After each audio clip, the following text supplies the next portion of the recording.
The photograph had traveled 3,000 miles in a dead man's saddlebag before Roy McCree ever laid eyes on it. And even now, 7 years later, riding into the dust-choked streets of Cottonwood Bend, Wyoming Territory in the spring of 1878, he still could not put it down without his hands trembling. It was a small thing, that photograph, its edges soft and rounded from years of handling, the tintype image inside faded to the color of weak coffee. A woman with dark hair pinned high, a man with a full beard and kind eyes, and between them a boy of perhaps 6 years old, gap-toothed and grinning at whoever stood behind the camera. Roy had never met any of them. He did not know their names, could not say with certainty where the photograph had been taken, or when. All he knew was that Silas Bramwell, the man who had died in his arms outside of Laramie in the winter of 1871, had pressed it into his hand and whispered words that Roy had carried like a stone in his chest ever since. "Find her," Silas had said, blood bubbling at his lips, the Confederate bullet still lodged somewhere near his spine, though the war had ended 6 years prior, and this had been nothing but a drunken quarrel over cards gone wrong. "Find her and tell her I am sorry. Tell her the boy would have been proud of his father if his father had been worth a damn." Roy had asked who she was. Silas had only pointed weakly at the photograph before his eyes went still and glassy, staring up at a Wyoming sky the color of gunmetal. For 7 years, Roy McCree had carried that photograph from one dusty town to the next, asking after a woman he could not name, searching for a family that had never been his own, bound by a promise to a man he had known for scarcely 3 months.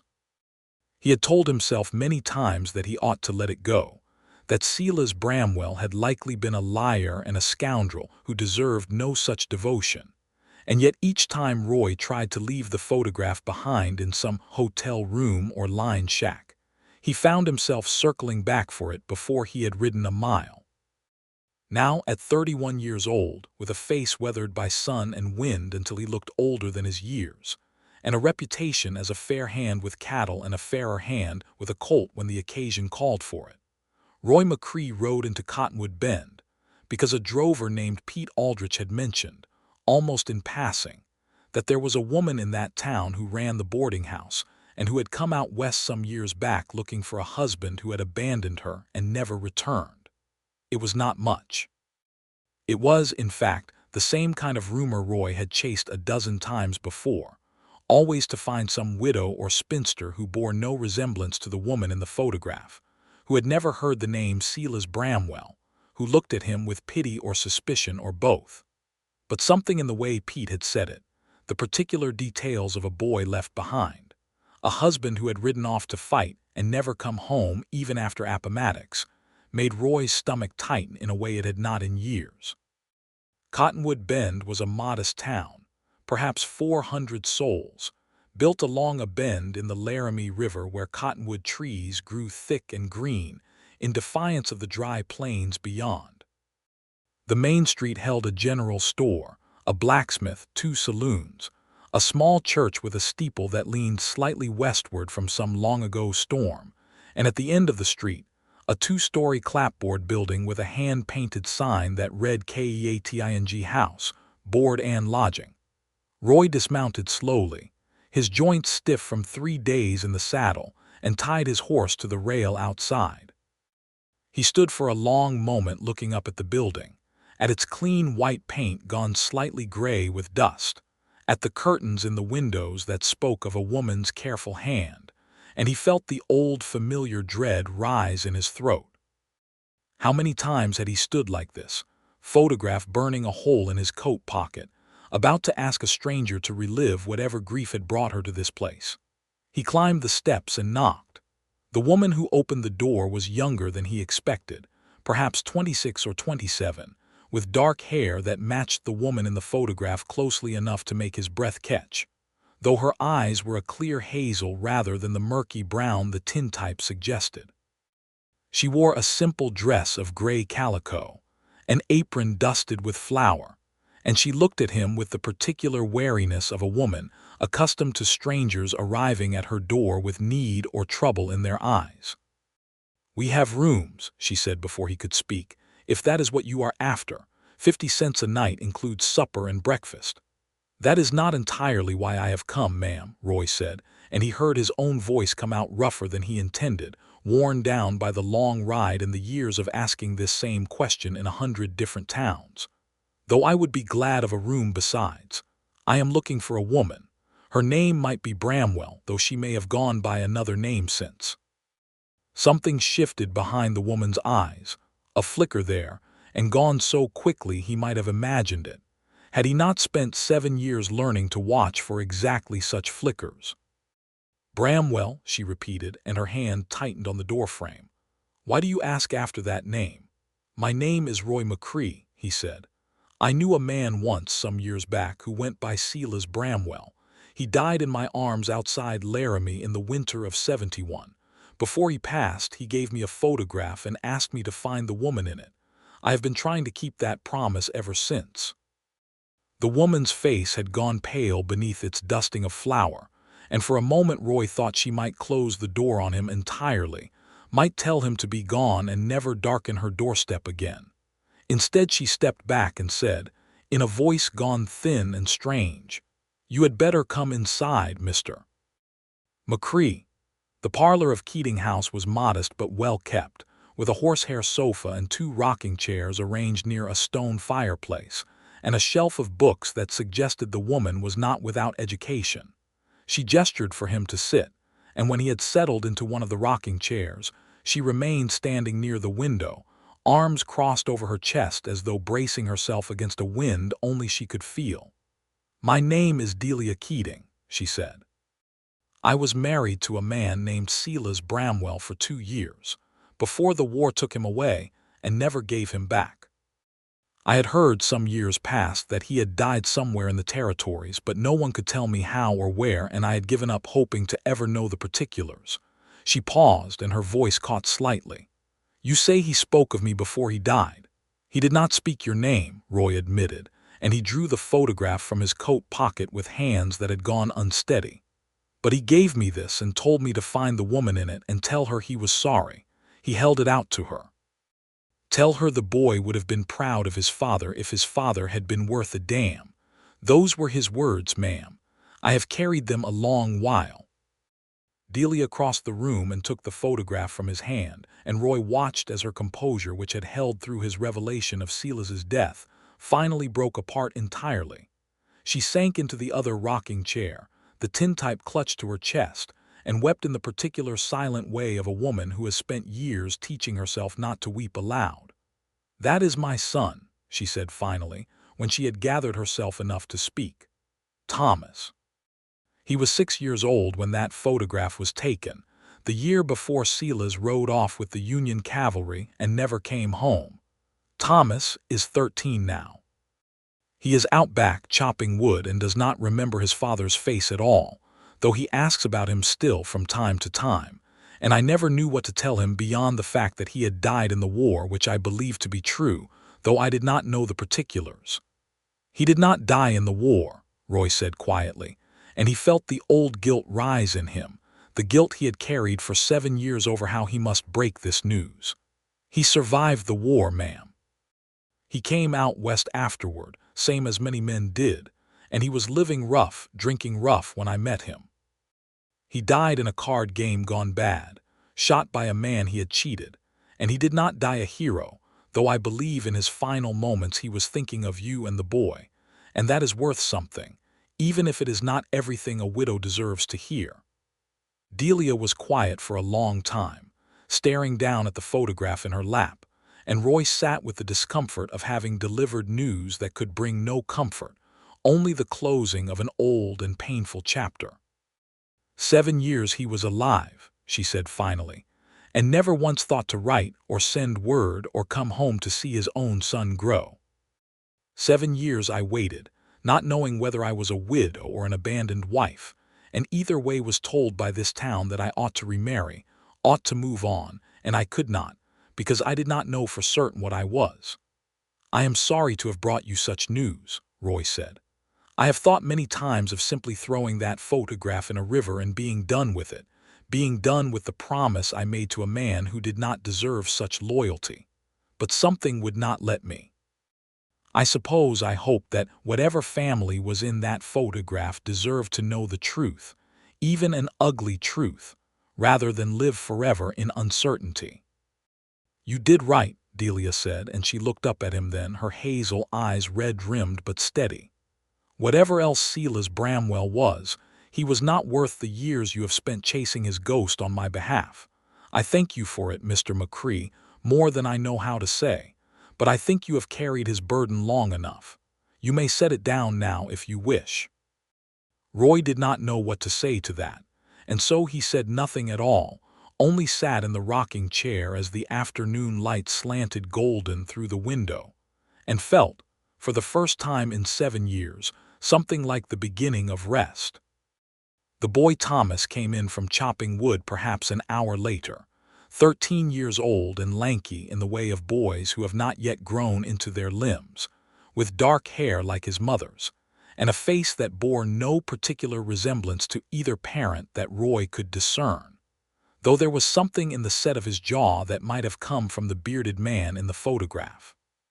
He stopped short in the doorway at the sight of a stranger in the parlor, and looked to his mother with the wary curiosity of a boy accustomed to a household of just the two of them.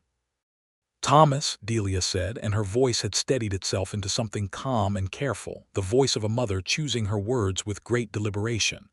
"This is Mr. Roy McCree. He has brought news of your father." The boy's eyes went wide and he came further into the room, wood forgotten in the crook of his arm. "My father," he repeated. "Is he alive? Is he coming?" "No, son," Delia said gently. "Your father passed some years back. Mr. McCree was with him at the end, and he has carried a photograph of us all this way to bring us word." Thomas absorbed this with the particular gravity of a child receiving news too large to fully comprehend, and after a moment he asked in a small voice, "Did he ever think of us? Before he died?"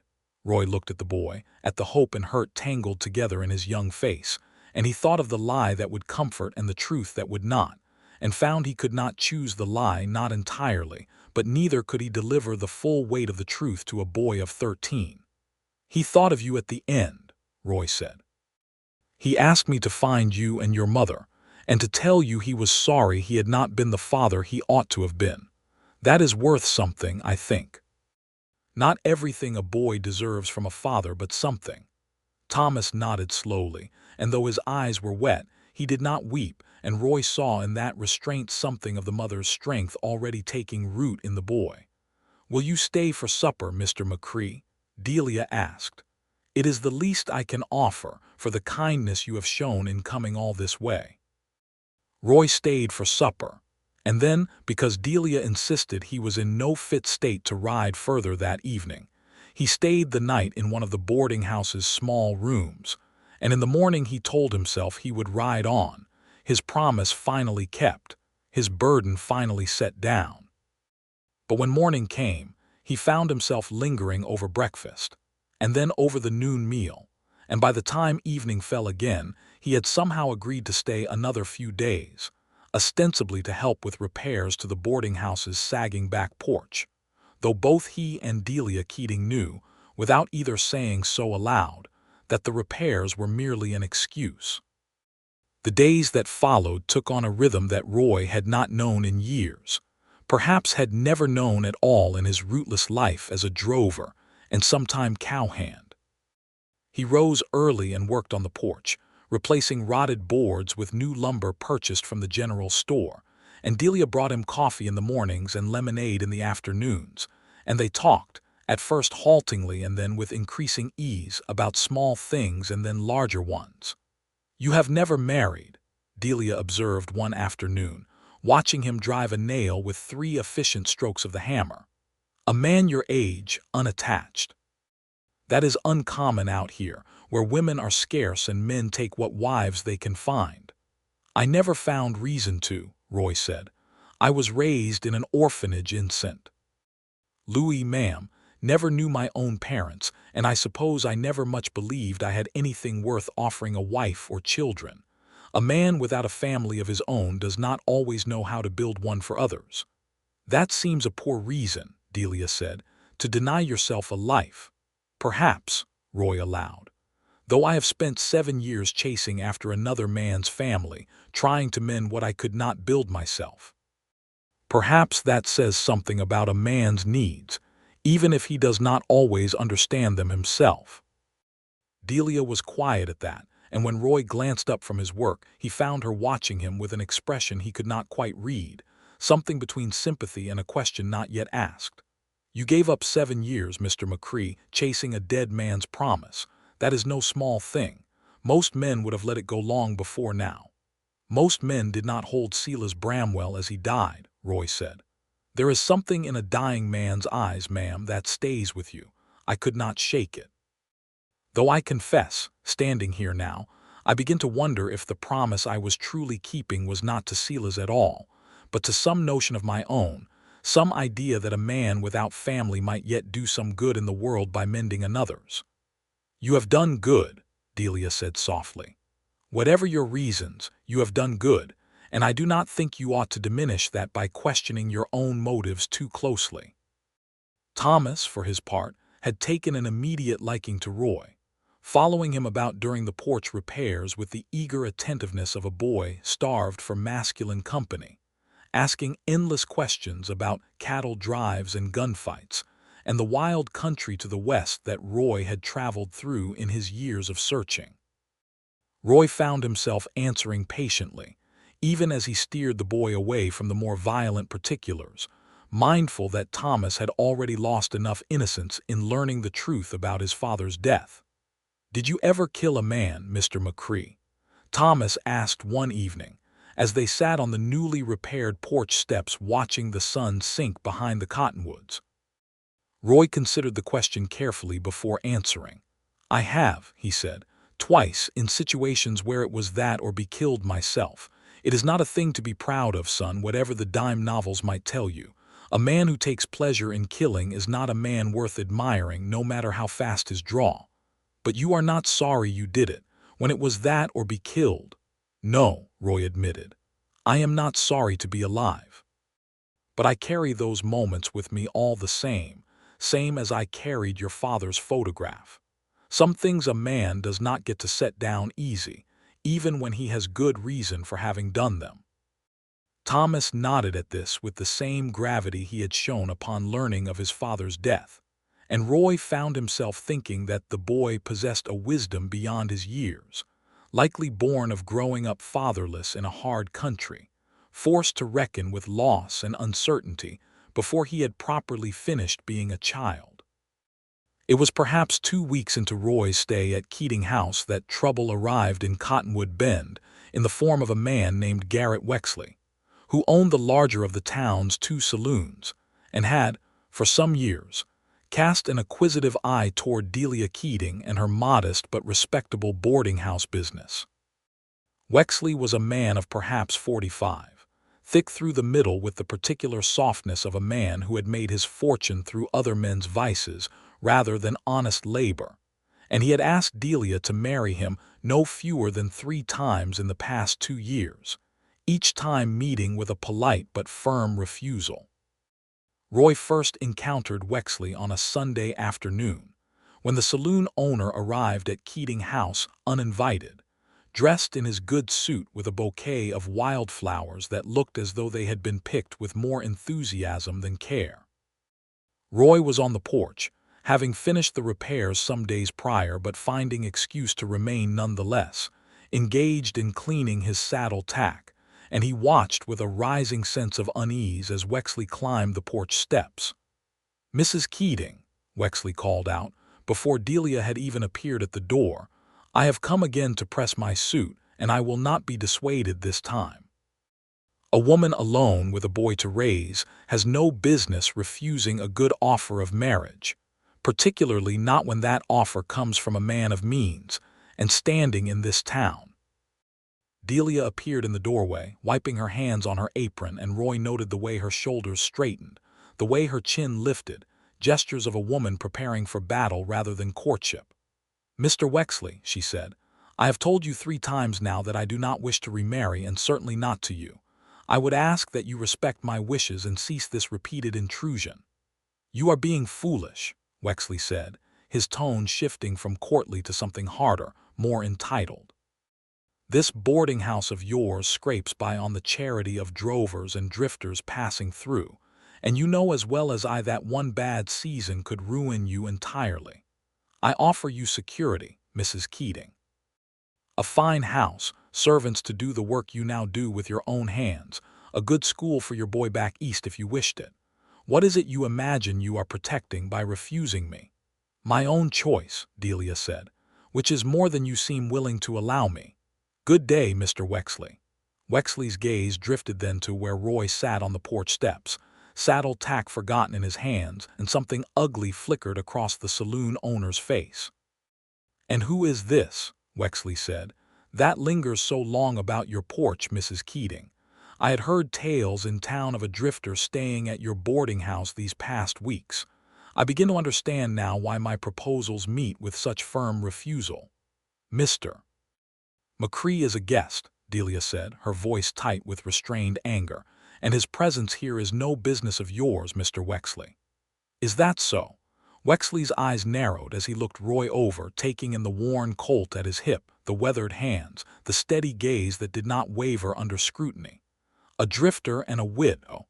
How convenient that he should find lodging here of all places and linger so long past any reasonable need." "I would mind how you speak of the lady," Roy said quietly, setting the saddle tack aside and rising to his feet. He did not reach for his colt, did not need to. Something in his posture and his level gaze conveyed sufficient warning that Wexley took an involuntary step backward. "I meant no disrespect," Wexley said, though his tone suggested otherwise. "Merely an observation, McCree, was it? I would advise you to remember that Cottonwood Bend is a small town, and men who overstay their welcome sometimes find the welcome wears thin rather quickly." "I will remember it," Roy said. "Same as I hope you will remember that Mrs. Keating has given you her answer 3 times now, and a 4th asking will not change it." Wexley left with his bouquet of wildflowers still in hand, his face dark with humiliation and anger, and Delia sank onto the porch swing with a long exhale once he had gone. "I am sorry," she said, "that you were drawn into that unpleasantness. Garrett Wexley is not accustomed to hearing no, and I fear he will not take kindly to your presence here, now that he has seen you." "I am not overly concerned with Wexley's kindness," Roy said. "Though I confess I am concerned for your safety, ma'am, if a man of his temperament feels thwarted in his designs."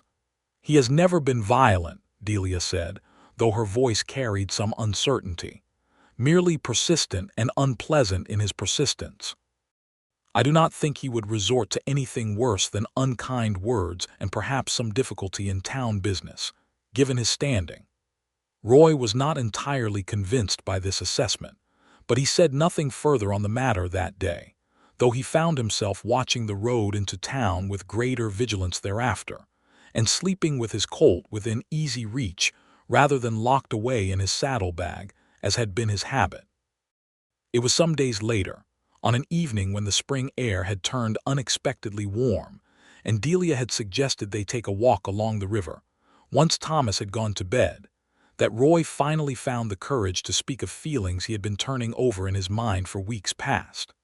They walked in companionable silence for a time, the cottonwoods rustling overhead, the river running low and clear over smooth stones, and Delia finally broke the silence herself. "You have stayed longer than you intended," she said. "I do not think you came to Cottonwood Bend planning to linger a month or more, Mr. McCree." "No," Roy admitted, "I did not. May I ask why you have stayed, then?" "I do not ask to press you toward the door, you understand. Only I find myself curious." Roy stopped walking, and Delia stopped beside him, turning to face him with the moonlight catching in her dark hair, and he found himself struck, as he had been struck many times in recent weeks, by how lovely she was, not in the way of the photograph he had carried for so long, but in her own right, in the particular strength and warmth that had grown on him gradually until he could no longer imagine riding away from it. "I stayed," Roy said, Because for 7 years I told myself I was searching for a family that was not my own, chasing a promise made to a dying man, and I never once let myself imagine what it might mean to have a family of my own. I stayed, Delia, because I have come to care for you, and for Thomas, more deeply than I know how to say, and I find I do not wish to leave, though I have no right to ask you to feel the same, given all you have suffered at the hands of another man who once made you promises. Delia was quiet for a long moment, and Roy felt his heart hammering against his ribs, certain he had spoken too plainly, too soon, that he had ruined whatever fragile thing had been growing between them these past weeks. "I have been afraid to speak of it," Delia said finally, "because I did not wish to seem foolish, falling for a man who came to my door carrying a photograph of my dead husband, a man who might yet ride away once his conscience was satisfied. But I confess, Roy, that I have come to care for you as well, more than I expected to care for any man again after Sela's." "I have no wish to ride away," Roy said. "Not from you, not from Thomas. I have spent my whole life without a family, Delia, believing myself unfit for one, and I find now that I do not wish to spend the rest of it the same way if you would have me." "Are you asking me to marry you, Roy McCree?" Delia asked, and there was something both hopeful and cautious in her voice, the wariness of a woman who had been disappointed once before by a man's promises. "I am," Roy said, "though I have no grand fortune to offer you, no fine house nor servants such as Wexley promised. I have only myself, and whatever honest labor I can put my hands to, and a heart that has been yours, I think, since near the first day I arrived in this town, though it took me some weeks to admit as much even to myself." Delia reached up and touched his face, her fingers gentle against the rough stubble of his jaw, and Roy felt something in his chest unclench that had been wound tight for 7 long years. "I will marry you," she said, "though I think we ought to wait a decent interval for the sake of appearances in this town, and for Thomas's sake as well, so that he might grow accustomed to the idea and come to trust in it as something lasting, rather than sudden." "I will wait as long as you ask," Roy said, and he leaned down and kissed her then, gently, beneath the rustling cottonwoods, and Delia kissed him back with a warmth that erased, for a moment, all the years of loneliness that had brought each of them to this riverbank in Wyoming territory. They walked back to the boarding house hand in hand, and though neither spoke further of their understanding that night, there was a lightness between them that had not been there before, a certainty settling into place where uncertainty had lived for so long. News of an engagement, even an unofficial one, traveled quickly in a town as small as Cottonwood Bend, and it was not many days before Garrett Wexley learned of it, whether through gossip at his own saloon or through some other channel Roy could not determine. The saloon owner's reaction when it came was not the mere unpleasantness Delia had predicted, but something considerably darker. It began with small things. A delivery of flour and coffee that Delia had ordered from the general store failed to arrive, and when she inquired, the store owner, a nervous man named Hobbs, mumbled something about supply troubles and would not meet her eyes. A guest who had been staying at Keating House for some weeks, a traveling salesman of patent medicines, suddenly announced he would be taking his lodging elsewhere, though he offered no clear reason and seemed uncomfortable when pressed. "Wexley has a hand in this," Roy said, when Delia related these troubles to him one evening. "He owns half the businesses in this town, one way or another, or holds notes against them. He is squeezing you, Delia, trying to force you toward ruin so that you will have no choice but to accept his offer after all." "I feared as much," Delia admitted, "though I did not wish to believe a man could be so petty and cruel over a mere refusal of marriage." "Some men," Roy said grimly, "cannot abide being told no. It wounds something in their pride that they cannot let rest." The situation worsened over the following week. 2 more guests departed Keating House under vague pretexts, and when Delia attempted to purchase supplies from the general store directly, Hobbs informed her, with evident discomfort, that he could no longer extend her the credit she had relied upon for years, credit that had always been reliable before Wexley's interest had turned to spite. "I do not understand it," Delia said, sitting at her kitchen table with a ledger of accounts spread before her, worry etched plainly on her face.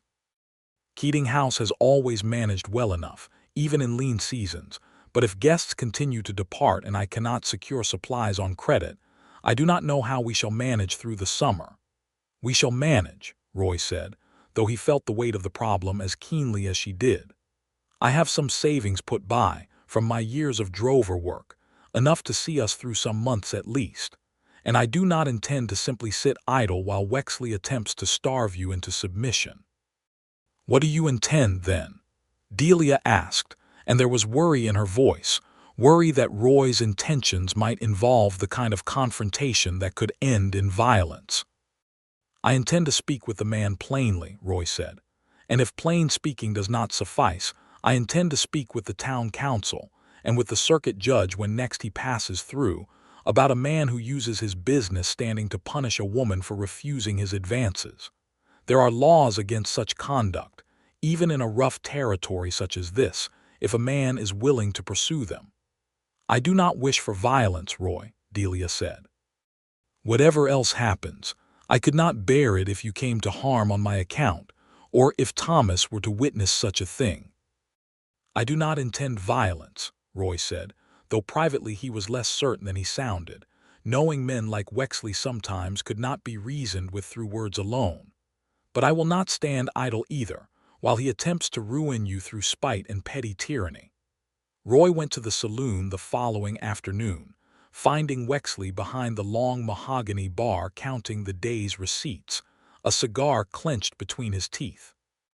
The saloon was mostly empty at that hour, save for a few afternoon drinkers nursing their whiskey in the corner booths, and Wexley looked up at Roy's entrance with an expression that mixed wariness and satisfaction, as though he had been expecting this confrontation and welcomed the excuse it offered. "McCree," Wexley said, "come to drink or come to talk. I confess I did not expect the pleasure of your custom, given the words we exchanged some weeks past."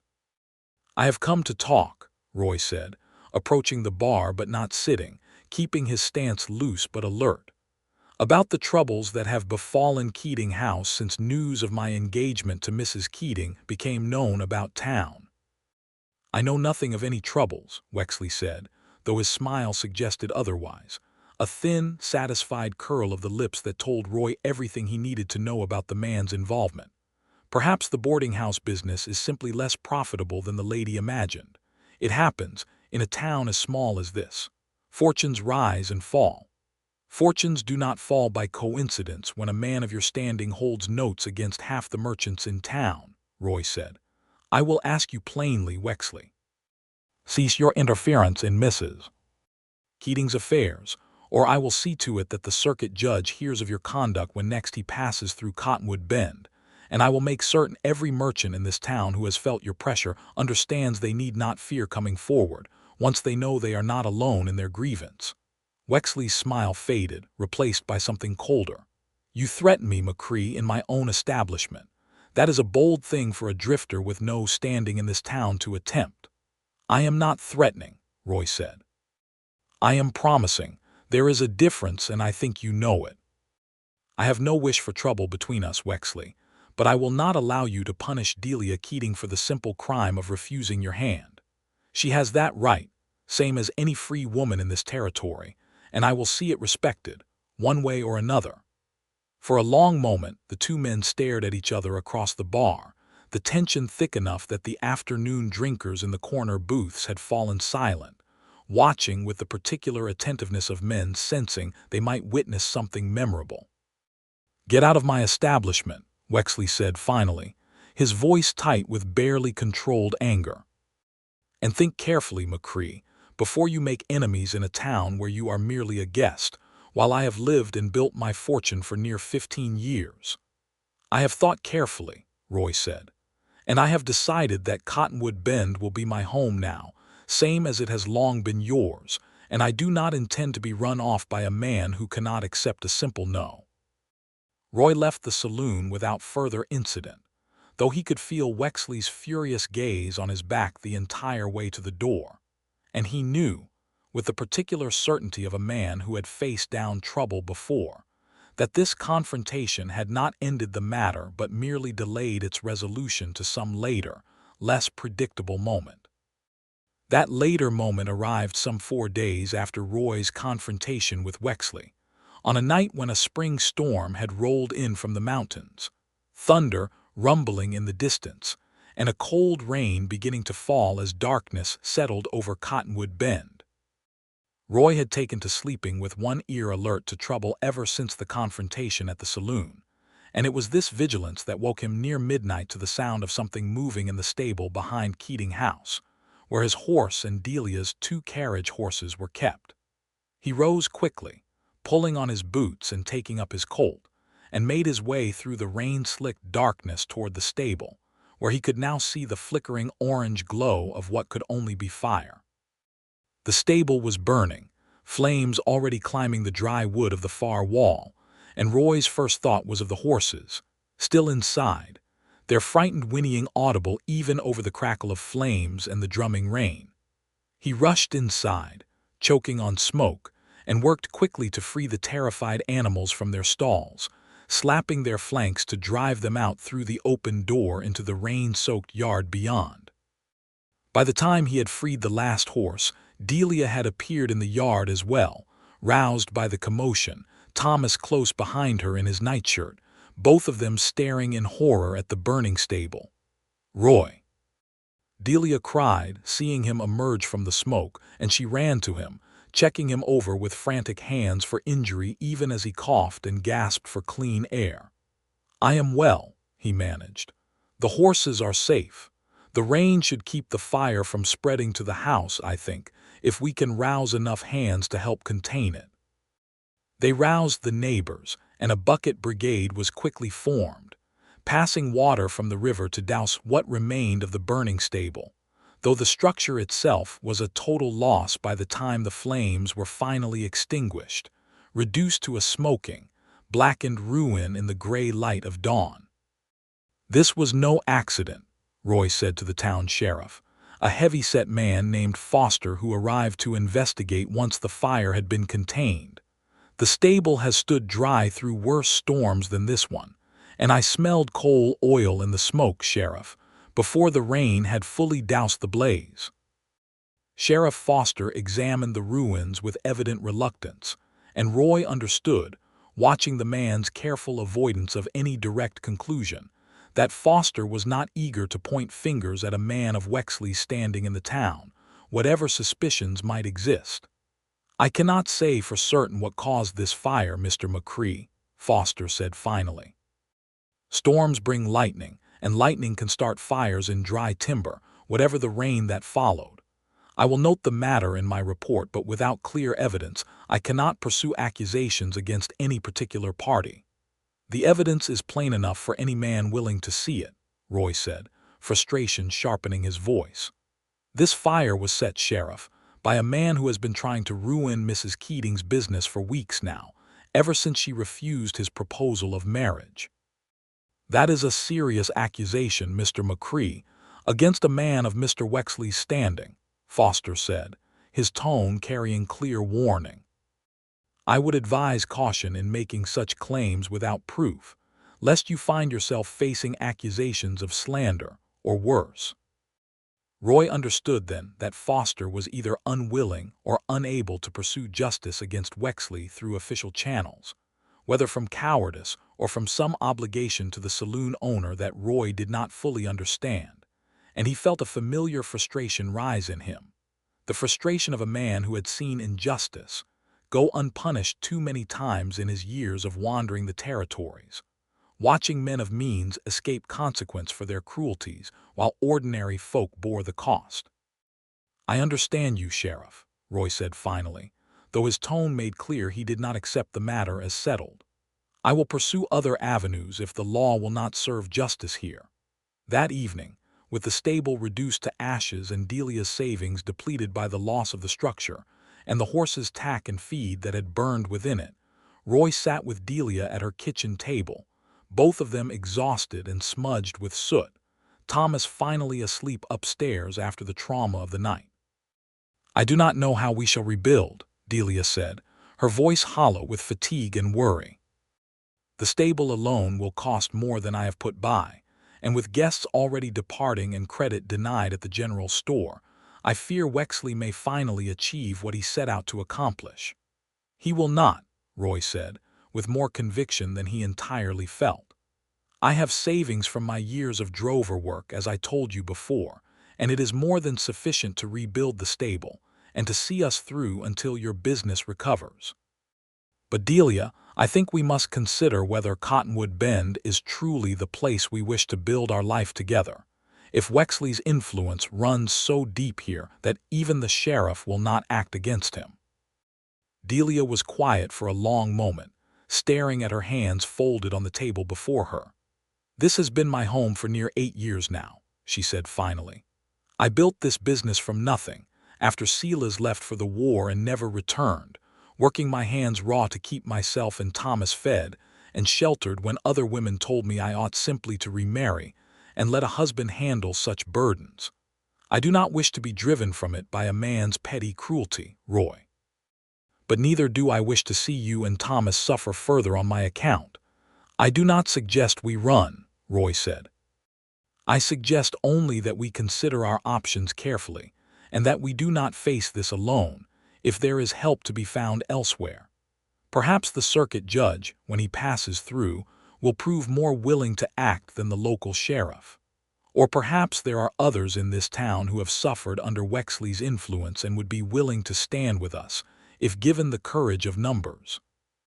It was this second notion that Roy pursued in the days that followed, speaking quietly with the merchants who had denied Delia credit or service under Wexley's pressure, learning that Hobbs at the general store had himself been threatened with the loss of his own credit line at the Territorial Bank. A line that Wexley held influence over through some financial arrangement Roy did not fully understand, but recognized as a form of leverage common enough among men who built their power through debt and obligation rather than honest labor.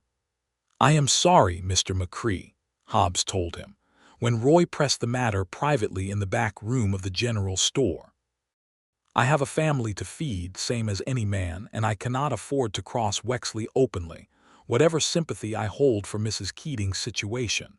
She has always been square with me in her dealings, and I do not relish having denied her credit, but a man must look to his own family first." "I understand your position," Roy said, though frustration simmered beneath his measured tone. "But I would ask you to consider, Hobbs, that if enough men in this town stood together against Wexley's tyranny, his power to threaten any single one of you would diminish considerably. A man cannot ruin every merchant in Cottonwood Bend at once, not without ruining his own business interests in the process, since half his saloon custom comes from the very men he seeks to intimidate." Hobbs considered this with evident unease, but offered no immediate commitment, and Roy left the general store without the assurance he had hoped for, though he sensed he had planted a seed of resistance that might yet grow, given time and further provocation from Wexley's side. The stable was rebuilt over the following 2 weeks, Roy putting his own savings toward lumber and hardware, and working alongside 2 hired hands from a neighboring ranch to raise the new structure more solidly than the old one had been, with a stone foundation this time rather than mere wooden posts, and a design that Roy hoped would prove more resistant to any future attempts at arson. It was during this period of rebuilding that the town's collective sentiment began, gradually, to shift.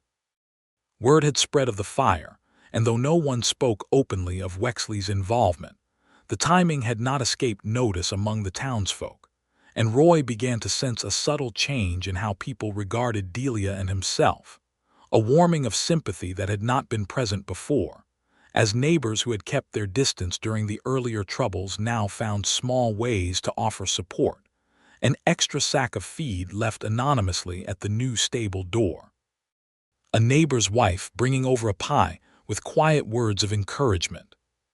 Reverend Whitfield, the town's minister, called on Delia during this period, ostensibly to discuss arrangements for her upcoming marriage to Roy, which had been announced formally once the initial troubles had begun to settle.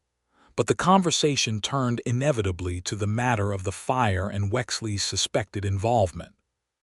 "I have heard troubling rumors, Mrs. Keating," Reverend Whitfield said, seated in the parlor with a cup of tea balanced carefully on his knee, "regarding certain pressures brought against you and other merchants in this town. I confess I have been slow to speak on the matter from the pulpit, fearing to stir unnecessary conflict, but I begin to think silence itself may constitute a form of complicity in injustice." "I would welcome any support you feel moved to offer, Reverend," Delia said, "though I would not ask you to endanger your own standing in this town on my account." "A minister who fears to speak against injustice for fear of endangering his own standing," Whitfield said, with a rueful smile, "is perhaps not fulfilling his calling as fully as he ought. I will speak on the matter, Mrs. Keating, in general terms of Christian charity and the wrongness of using wealth and influence to punish those who have done no wrong, and I trust the congregation will understand my meaning without my needing to name names directly."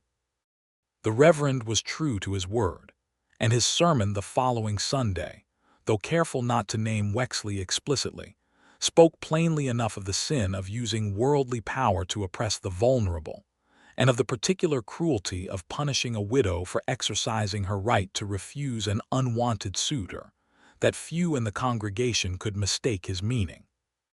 Roy, seated beside Delia in a pew near the back of the small church, felt a swell of gratitude toward the minister's courage, and noted, with quiet satisfaction, the discomfort visible on several faces in the congregation who had until now avoided any open acknowledgment of the injustice unfolding in their midst. Wexley himself was not present at church that Sunday, being a man who rarely troubled himself with religious observance, but word of the sermon reached him quickly enough through the usual channels of small-town gossip, and the effect was, if anything, to harden his resentment rather than to shame him into better conduct. The final confrontation came some 10 days later, on an evening when Roy had ridden into town to purchase additional hardware for the stable's completion, leaving his colt behind at the boarding house in a rare lapse of the vigilance he had maintained since the fire.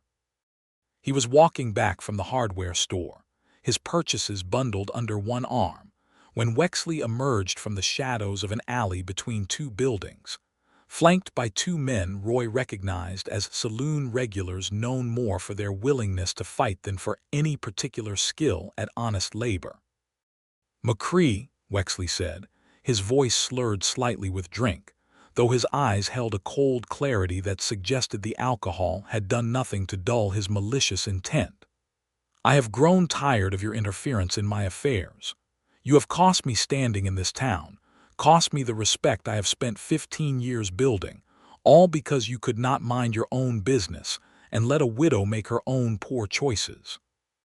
"I have interfered in nothing that was not already yours to answer for, Wexley," Roy said, setting down his bundle of hardware carefully, aware of the two men flanking Wexley and the particular danger of being caught unarmed against 3 opponents. "If you have lost standing in this town, it is your own conduct that has cost you, not my interference." "Pretty words," Wexley sneered, "from a man about to learn the cost of meddling where he is not wanted." He nodded to his two companions, and they advanced on Roy with the particular confidence of men accustomed to using numbers rather than skill to settle disputes. Roy had faced worse odds before in his years of rough travel, and he moved quickly, sidestepping the first man's clumsy swing and driving his own fist hard into the man's jaw, sending him stumbling backward into a stack of barrels outside the hardware store. The second man proved more capable, landing a solid blow to Roy's ribs that drove the breath from his lungs, but Roy recovered quickly enough to return the favor with a blow that dropped his opponent to the dusty street, momentarily stunned.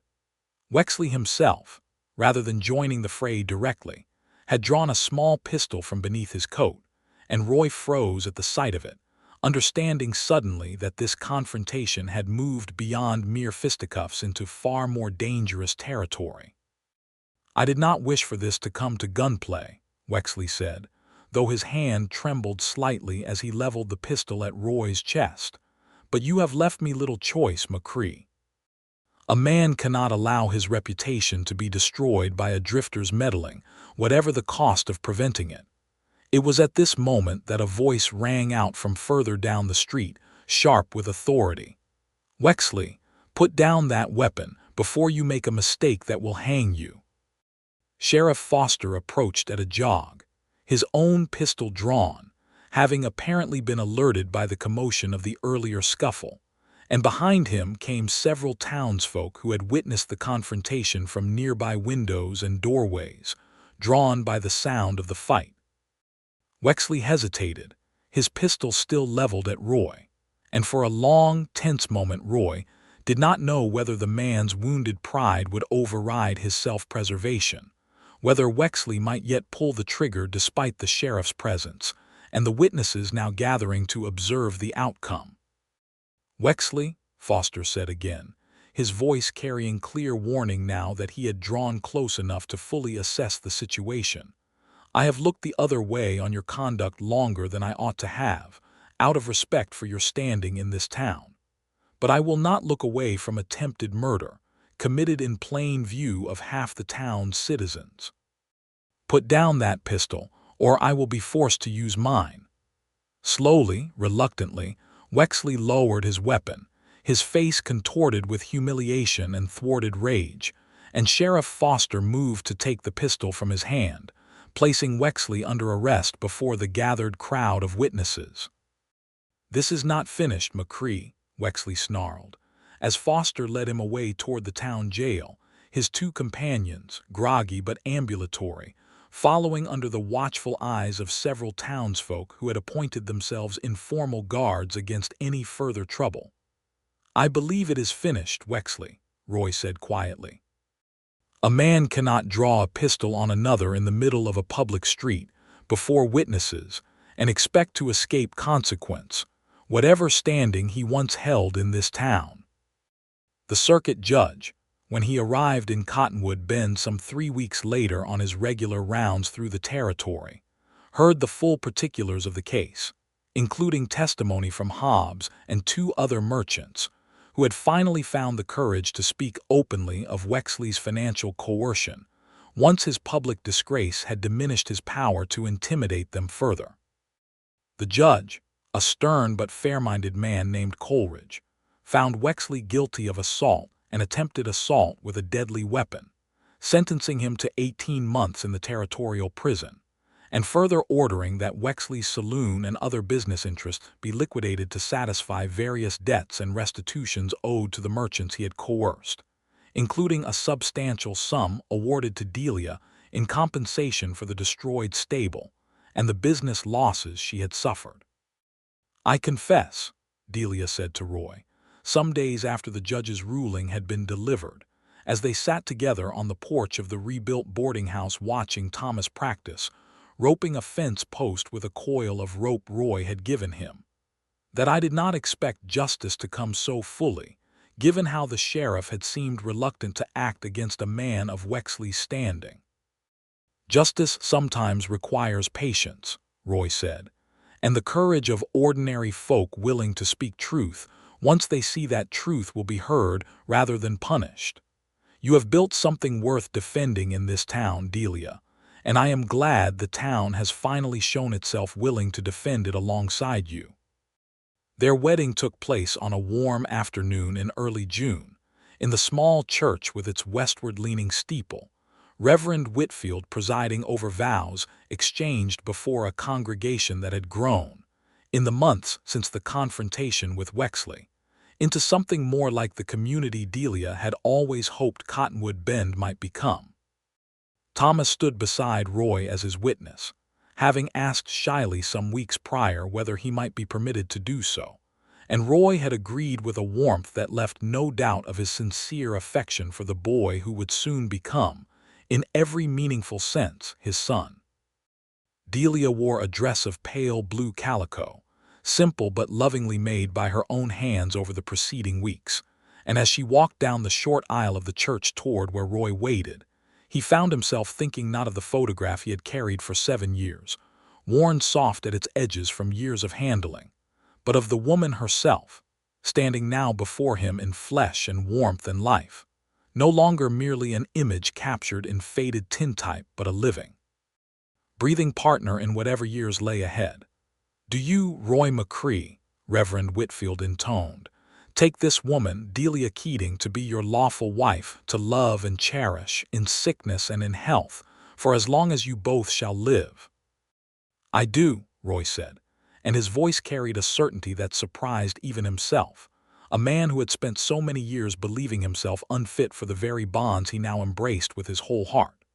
"And do you, Delia Keating, take this man, Roy McCree, to be your lawful husband, to love and cherish, in sickness and in health, for as long as you both shall live?"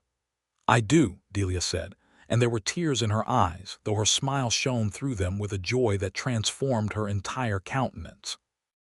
They were pronounced husband and wife before the assembled congregation, and as Roy kissed his new bride, he felt the last of the old weight lift from his chest entirely. The 7 years of wandering and searching finally resolved into this single moment of belonging, of family found rather than merely sought. The photograph itself, the tintype that had traveled so many miles in service of a promise made to a dying man, found its final resting place in a small frame on the mantelpiece of the parlor at Keating House, no longer a burden carried in secret, but a memorial openly displayed. A reminder to all who visited of the strange and winding path that had brought Roy McCree to this town, to this family, to this life he had never quite believed himself worthy of claiming. "I think," Delia said, some weeks after the wedding as they sat together on the porch in the cool of a summer evening, Thomas having gone to bed and the crickets beginning their nightly chorus in the tall grass beyond the yard, "that Silas would be glad, in whatever way the dead can know such things, that his failure brought you to us. I do not excuse what he did, abandoning us as he did, but I cannot regret the path it set you upon, since that path led you here." "I have thought the same," Roy admitted. "Though I confess I still sometimes feel the strangeness of it, that I built a family from the wreckage of another man's abandonment of his own. I have wondered from time to time whether I have any right to the happiness I have found here, given how it came about." "You have every right," Delia said firmly, taking his hand in hers. "You did not abandon anyone, Roy. You kept a promise that most men would have long since broken, and in keeping it, you found your way to a family that needed exactly what you had to offer. There is no shame in that, no theft from anyone. Only a strange and winding grace, bringing you home by a path neither of us could have predicted." Roy considered this for a long moment, watching the last light fade from the western sky, painting the cottonwoods in shades of purple and gold, and felt something settle within him that had never quite settled before, not in all his years of rootless wandering. "I love you, Delia," he said, "more than I know how to properly express, though I will spend the rest of my life trying to find the words for it, and failing and trying again." "You need not find perfect words," Delia said, leaning her head against his shoulder. "You have already shown me, 100 times over these past months, in ways far more eloquent than words could manage. That is enough, Roy, more than enough." Life in Cottonwood Bend settled, in the months that followed, into a rhythm of quiet contentment that Roy had never dared imagine for himself in all his years of searching. He took up ranching in earnest, purchasing a small herd of cattle with the remainder of his savings, and the compensation Delia had received from the judge's ruling against Wexley, grazing them on land adjacent to the boarding house that he purchased outright from a neighboring rancher looking to relocate further west. The boarding house itself flourished under Delia's continued management, its reputation only enhanced by the town's collective memory of the injustice she had overcome, drawing sympathetic custom from travelers who had heard the tale told and retold in the saloons and general stores of the surrounding territory. Thomas grew tall and capable under Roy's patient tutelage, learning to rope and ride and handle cattle with the particular eagerness of a boy who had found, at last, a father figure worthy of emulation, though Roy took care always to speak respectfully of Silas Bramwell when the subject arose, understanding that Thomas's grief for the father he had never truly known deserved acknowledgment rather than erasure, even as Roy filled the role that father had abandoned. It was perhaps a year and a half after their wedding in the autumn of 1879 that Delia informed Roy, with a mixture of joy and nervousness, that he found utterly endearing in a woman who had faced down far greater trials with unwavering composure, that she was carrying their child. "Are you frightened?" Roy asked, as they lay together in the darkness of their bedroom, his hand resting gently against the still flat curve of her stomach. "A little," Delia admitted. "I was frightened when I carried Thomas as well, though I had Silas beside me then, for whatever comfort that provided before he left for the war. This time I am frightened for different reasons, I think. Frightened that I am too old for this at near 30 years, though the doctor assures me it is not so uncommon. Frightened, too, of loving someone so entirely again, when I know now how fragile such love can prove. I am frightened as well," Roy confessed. "Frightened I will not know how to be the father such a child deserves, having never had a father of my own to learn from. But I think, Delia, that fear need not stop us from trying, from loving as fully as we are able, and trusting that love itself will teach us what we need to know." Their daughter was born in the spring of 1880, a healthy girl with dark hair like her mother's, and eyes that would settle, as she grew, into the same clear hazel that Roy had found so captivating in Delia from their very first meeting. They named her Margaret after Roy's own mother, whom he had never known but whose name he had learned from records at the orphanage where he had been raised, a small act of honoring a woman who had given him life, even if circumstance had prevented her from raising him. Thomas, now 15 and grown tall and broad-shouldered under years of ranch work, doted on his infant sister with a tenderness that surprised and delighted his parents, spending long evenings rocking her cradle and singing half-remembered lullabies in a voice still cracking with the last vestiges of adolescence. "He is a good boy," Roy said to Delia one evening, watching Thomas through the nursery doorway as he sang softly to the sleeping infant. "You have raised him well, Delia, through years of hardship that might have broken a lesser woman or a lesser boy."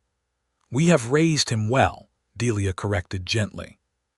"These past 2 years, Roy, you have been as much his father as any man could be, blood or no blood. He does not think of you as some substitute for what he lost. He thinks of you as his father, plain and simple, and I believe that is exactly as it should be." 2 more children followed in the years that came after. A son, born in 1882, whom they named Silas, not in memory of the man who had abandoned Delia and Thomas, but as a deliberate act of reclaiming that name from its association with failure, and giving it new life in a child who would grow up knowing only love and stability. And a second daughter, born in 1884, whom they named Ruth, after Delia's own mother who had passed some years before Roy's arrival in Cottonwood Bend. The ranch prospered modestly but steadily through the 1880s, weathering the hard winters and dry summers that tested every rancher's resolve in that country, and Roy built a reputation in the wider territory as an honest and capable man, respected by neighbors and trusted by the bank in matters of credit and loan. A far cry from the rootless drifter who had first ridden into Cottonwood Bend, carrying nothing but a faded photograph and a promise made to a dying man. Garrett Wexley, upon his release from the territorial prison some 18 months after his sentencing, did not return to Cottonwood Bend, having lost his business interests entirely and finding, by all accounts that reached the town through occasional travelers, that he had drifted further west, his fortune and reputation both permanently diminished by the consequences of his own cruelty and pride. Roy felt no particular satisfaction in the man's downfall, understanding it as simply the natural consequence of actions that had sought to punish innocence for the crime of refusing unwanted attention, but neither did he feel any regret for having stood firm against Wexley's tyranny when the moment demanded it. It was on a warm evening in the summer of 1888, 10 years after Roy McCree had first ridden into Cottonwood Bend with a photograph in his coat pocket and grief in his heart, that the family gathered on the porch of the now considerably expanded boarding house, which Delia had continued to manage even as the ranch prospered, finding she could not entirely give up the work that had sustained her through her hardest years, and that continued to provide connection to the community she had helped build. Thomas, now 23 and married the previous year to a young woman named Sarah from a neighboring ranch, had taken over much of the day-to-day management of the cattle operation, freeing Roy to spend more time with the younger children and with Delia, a shift in responsibility that Roy accepted with quiet pride rather than any reluctance, watching the boy he had helped raise grow into a capable and respected man in his own right. Margaret, now 8 years old, sat on the porch steps braiding wildflowers into a crown with the particular concentration of a child absorbed in a task she considered of great importance, while Silas, 6 years old and possessed of an energy that seemed to exhaust even his considerably patient father, chased fireflies in the yard beyond, and 4-year-old Ruth dozed peacefully in her mother's lap, lulled by the warm evening air and the gentle creak of the porch swing. "Do you remember," Delia said softly, watching her children in the fading light, "the day you first arrived here, Roy? I thought you were merely another traveler passing through, seeking lodging for a night before continuing on your way. I never imagined you would become all this to us." "I remember it well," Roy said. "I remember standing at your door, terrified of what I would find, terrified I would deliver grief where I had hoped to deliver closure. I never imagined, standing there with that photograph in my hand, that I would find not merely closure but an entire life waiting for me, one I had never dared to hope for." "The photograph," Delia said. "We ought to show it to the children someday when they are old enough to understand its full history. It is part of our story, after all, however strange and painful its beginning." "I have thought the same," Roy said, "though I think perhaps Thomas alone truly needs to understand its full weight since it concerns his own father directly. The younger children may simply know it as an old picture that led their parents to find each other, without needing every painful particular of how that finding came about." "That seems wise," Delia agreed. "Thomas has always understood, I think, more than the younger ones need to. He carries a maturity born of harder years, though I am glad his younger siblings have not needed to develop that same maturity so early in their lives." They sat together in comfortable silence as the evening deepened into night, the first stars beginning to emerge in the vast Wyoming sky, and Roy found himself thinking, as he often did in quiet moments such as this, of the winding path that had brought him to this porch, to this woman, to these children who called him father with a trust and love he had never dared imagine possible for a man raised without family of his own.